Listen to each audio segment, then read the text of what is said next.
Assalomu alaykum aziz obunachilarimiz. Hozirda metan muammo bo'lib turgan bir paytda sizlarga juda ham ekonomik bo'lgan dizelda yuradigan furgonlarni qisqacha obzor qilib o'tmoqchiman. Isuzu Enker 90L 155 ot kuchli dizelli dvigatel turibdi. Turbo kompressori bor, korobkasi 6 tali, tormoz sistemasi havoli bo'ladi. Kuzovi ikki xil.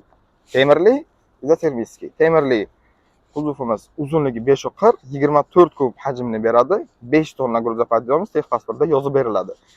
Izotermiskiy kuzovimiz sal kattaroq bo'ladi, 570, 26,5 kub hajmni beradi, 6,5 tonna texpasportga yozib beriladi.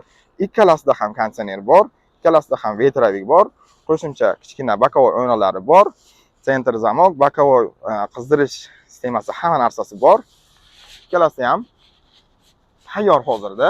Balonlari Bristol turibdi. Воздушный kompressorlari, tormozlari воздушный bo'ladi. Ana shunaqa orqa podkreninglari temirli bo'ladi. Dugalari alyumin. Kalitli qulf qo'yilgan.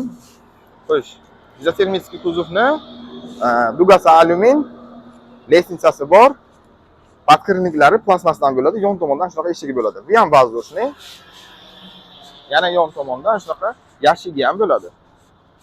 Baklari ikkalasida ham 140 litrli turibdi. Bitta zapravka bilan bemalol Toshkentga borib kelasiz. Mashinalar tayyor.